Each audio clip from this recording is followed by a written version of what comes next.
Está muito enganado quem acha que histórias sobre locais mal-assombrados existem só nos Estados Unidos ou em outros países gringos. O Brasil é recheado de relatos sobre lugares mal-assombrados e com histórias macabras e aparições sobrenaturais. Seja bem-vindo ao canal Filtrou. Não deixe de se inscrever e ativar o sininho para receber notificações de novos vídeos, e também deixe o seu like nesse vídeo.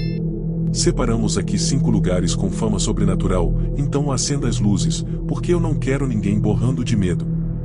1. Casa das Sete Mortes, Salvador, Bahia.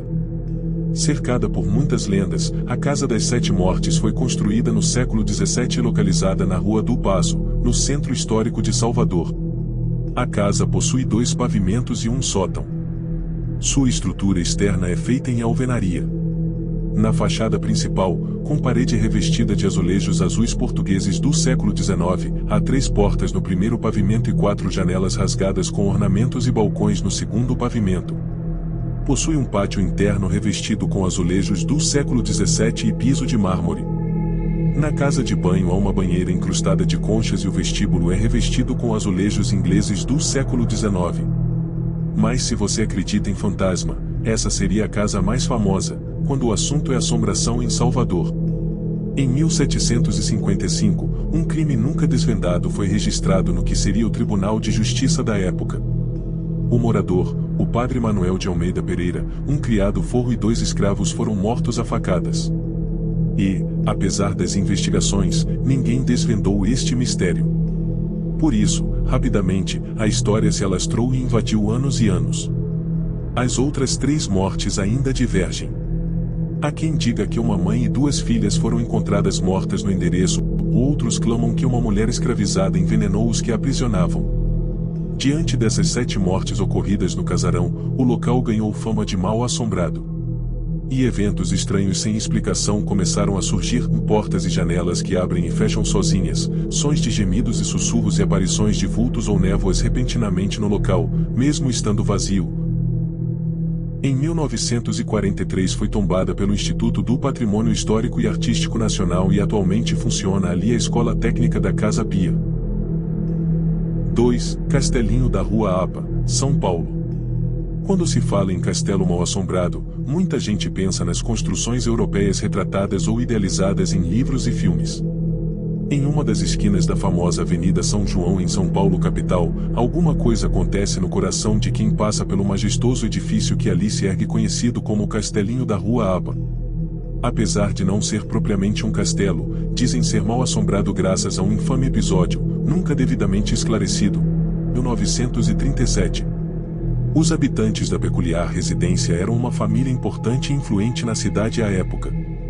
Donos do Broadway, um cinema na própria Avenida São João. Os 2 filhos da abastada família também eram conhecidos pela alta sociedade paulistana. Álvaro era advogado e excelente patinador. Gostava de festas, mulheres e viagens. O irmão Armando também se formou em direito, mas, em questão de personalidade, Armando era o contraposto ao estilo de vida de prazeres do irmão. Essa diferença entre os 2, segundo consta, foi o gatilho para o famoso crime. Após a morte do pai e uma viagem à Europa, Álvaro queria fechar o cinema para instalar um ringue de patinação. Armando, responsável pelas finanças da família, negava, dizendo que isso não seria uma garantia de retorno financeiro como era o Broadway. Em maio de 1937, os 2 irmãos teriam discutido, os ânimos se exaltaram e eles apontaram armas um para o outro. De acordo com a versão oficial, Álvaro foi o culpado, baleou fatalmente a mãe e o irmão e, caindo em si, suicidou-se com 2 tiros no peito. Porém, algumas provas e circunstâncias levam muitos a acreditar que não foi bem assim. A pistola de Álvaro foi encontrada na cena e, para os policiais, foi o fator incriminante.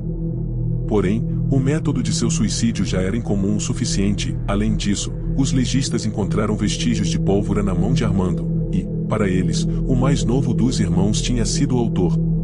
Há, ainda, outra hipótese, e segundo os médicos, a mãe teria sido assassinada com 4 tiros, e não 3 como constava no laudo policial.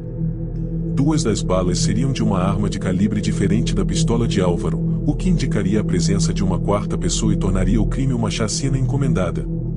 A polícia descobriu, também, papéis assinados pelo filho mais velho que demonstravam que sua situação financeira era mais delicada do que parecia às vistas, mas seus credores nunca foram encontrados e poderiam estar por trás de tudo. O imóvel foi abandonado e acabou passando para as mãos do Estado. A deterioração só contribuiu para as lendas, e pessoas dizem ouvir passos, choros e lamúrias dos espíritos dos mortos. Hoje, o castelinho é administrado pela ONG Clube das Mães do Brasil, e foi restaurado em 2015. Mesmo assim, a lenda permanece e as pessoas ainda dizem ouvir sons estranhos vindos do lugar. 3. Mina da Passagem, Mariana, Minas Gerais. Com 120 metros de profundidade e 7.200 km² de extensão, o lugar é uma das maiores minas abertas para visitação no planeta. Mas alguns dos turistas têm certeza que o lugar é assombrado. Thomas Treloar era um inglês que capitaneou os trabalhos na Mina da Passagem no século XIX. Diz a lenda que ele nunca se recuperou da morte da esposa Alarina.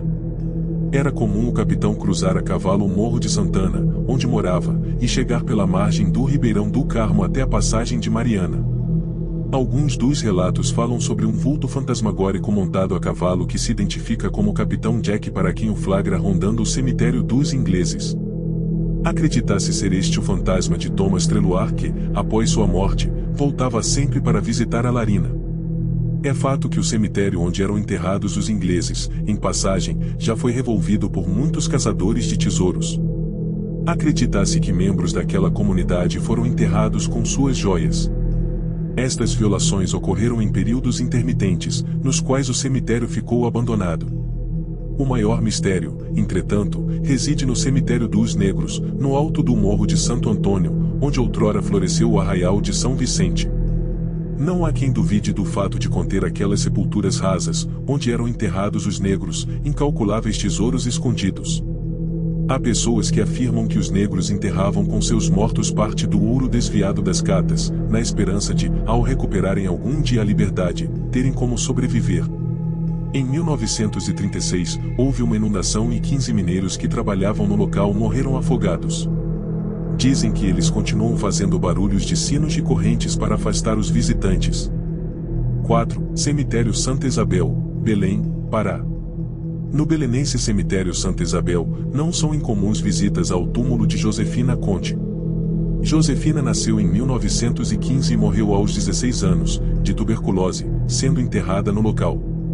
Ela é conhecida como a Moça do Táxi, um fantasma que adora andar pela cidade de táxi. A história conta que a jovem, todos os anos, ganhava de seu pai, no dia de seu aniversário, uma viagem de táxi por pontos turísticos de Belém. Segundo a lenda, ela pega um táxi na frente do cemitério e, ao fim da corrida, diz que está sem dinheiro e pede ao taxista para voltar no dia seguinte ao endereço para receber o pagamento do pai, alegando que o passeio é seu presente de aniversário. Mas ao voltar no endereço para receber o valor, o taxista descobre que a moça está morta há anos. O fato é que a moça do táxi realmente existiu. Sua lápide está localizada no cemitério Santa Isabel, no bairro Guamá, sendo uma das mais visitadas. Josefina pertencia a uma família de posses e bastante influente e foi uma das filhas de Nicolau Conte, empresário italiano, que havia montado, em Belém, a fábrica de sapatos chamada Boa Fama. No entanto, o dinheiro de seu pai não foi suficiente para salvá-la de uma grave tuberculose, conforme relatado por seus familiares. 5. Igreja de Nossa Senhora das Dores, Porto Alegre, Rio Grande do Sul.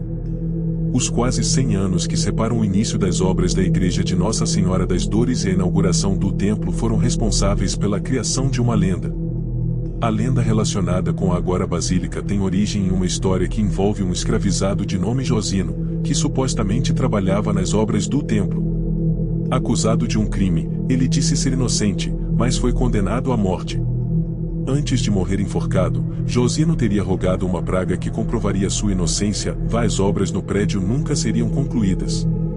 No livro Lendas Gaúchas, de Pedro Racé Filho, há mais detalhes sobre o tema. Segundo o material, Domingos José Lopes, um senhor de escravos, teria emprestado Josino para trabalhar nas obras. Anos depois, quando a construção avançou, foi decidido que seria feita uma inauguração.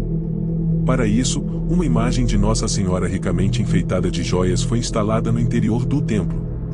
Em determinado momento, teria sumido uma das pedras preciosas que adornavam a imagem. O sumiço foi associado a Josino. Por isso, Domingos, que tinha posse do escravizado, deveria escolher a sentença, que foi morte por enforcamento. Segundo o livro, no dia da execução, Josino teria dito: "Vou morrer porque sou escravo, mas vou morrer inocente. A prova da minha inocência é que as torres da Igreja das Dores nunca vão ficar prontas." De acordo com o autor, as torres quase concluídas balançaram diversas vezes e se esfarelaram no chão como castelos de areia. Além disso, o reboco desmoronava, perdiam-se as plantas, até raios caíam atingindo a construção.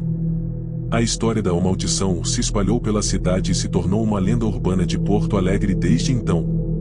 Caroline Zuchetti, museóloga da Basílica, diz que é preciso ter cautela quanto à história, porque não há registros do fato e são muitas as versões que circulam na cidade. Uma pesquisa em andamento liga Domingos José Lopes, o senhor de escravos, à Igreja das Dores. Um dos escravizados dele teria cometido um homicídio e, por isso, foi condenado pelo crime. Conforme a museóloga, esse episódio ocorreu, mas pode ter causado mudanças na lenda original. Populares afirmam que na região pode-se avistar frequentemente estranhas sombras e vultos, fantasmas e pode-se ouvir gemidos. E essa foi a nossa lista com 5 lugares assombrados do Brasil. Você teria coragem de ir nesses lugares? Deixe nos comentários sugestões de outros lugares assombrados para o próximo vídeo. Não esqueça de deixar o seu like e se você ainda não se inscreveu, se inscreva e ative o sininho para ficar por dentro de tudo que rola aqui no canal Filtrou. Até o próximo vídeo.